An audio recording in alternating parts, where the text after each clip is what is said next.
देशात ड्रग्स रॅकेटचे मोठे जाळे पसरले आहे। अशात आता राज्य सरकार गंभीर होऊन ड्रग्स माफिया विरुद्ध कडक कारवाईचे मुख्यमंत्री देवेंद्र फडणवीस यांनी संकेत दिले आहे। ड्रग्स विरुद्ध जनजागृती मोहिमेला नवी मुंबई येथून 8 जानेवारीला सुरुवात करण्यात आली आहे।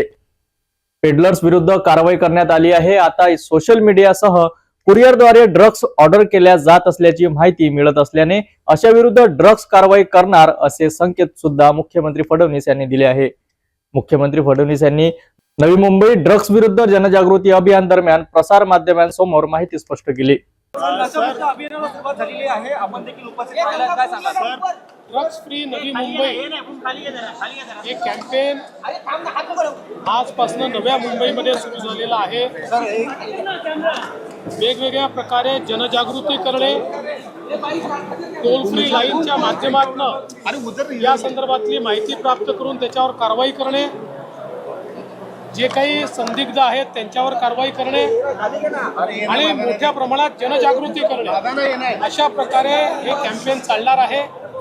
नवी मुंबईपासून सुरू झालेला आहे, पुढे इतरही ठिकाणी हे कॅम्पेन चालणार आहे। ड्रग्सच्या विरुद्ध एक मोठी लढाई देशामध्ये माननीय प्रधानमंत्री मोदीजींच्या नेतृत्वात सुरू झाली आहे आणि महाराष्ट्रात देखील आपण ती लढाई लढतोय। कशा पद्धतीने असणार आहे सगळं अभियान? आज नवी मुंबई में ड्रग्स फ्री नवी मुंबई इस अभियान की शुरुआत की गई है।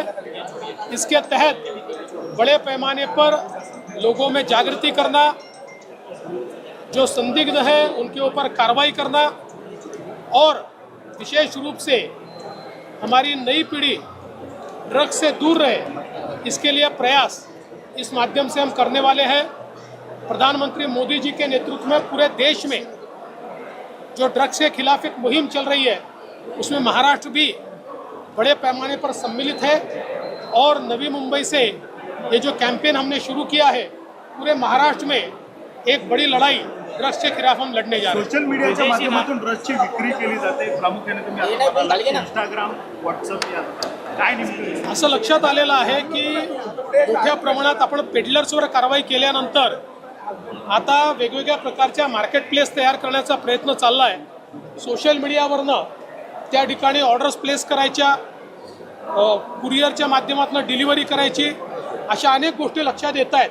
त्याच्याही विरुद्ध आपण मोहीम उघडलेली आहे। नवी मुंबईत येणाऱ्या ड्रग्सच्या माध्यमातून देखील ड्रग्स येतो असा देखील गणेश नाईकांनी उल्लेख केला, त्यामुळे ह्या मार्केट आहेत। असं आहे की वेगवेगळ्या पद्धतीनं जे अपराधी आहेत ते आणण्याचा प्रयत्न करतात, पण त्यांचे ज्या ज्या नवीन पद्धती आहेत त्या पोलीस शोधून काढतायत आणि त्यांच्यावर कारवाई चाललेली आहे। आपण बघितलं असेल, मुंबई आणि नवी मुंबई या दोन्ही आयुक्तालयाने गेल्या वर्षभरामध्ये ड्रग्सच्या विरुद्ध विक्रमी कारवाई केली। शहरी भागामध्ये मोठ्या प्रमाणात पंजाबप्रमाणे महाराष्ट्रातील शहरी भागांमध्ये मोठ्या प्रमाणात हे होते, एकट्याने असं म्हटलं। असं आहे की पंजाबसारखं महाराष्ट्राच्या आणि देशाच्या वेगवेगळ्या शहरांमध्ये ड्रग्सचा प्रादुर्भाव वाढवण्याचा प्रयत्न चाललेला आहे, पण त्याच्या विरुद्ध आज जर आपण इफेक्टिव्हली कारवाई केली तर ते आपण थांबवू शकतो। ती कारवाई आम्ही सुरू केली। देशासह महाराष्ट्र राज्यात ड्रग्स, एमडी सारख्या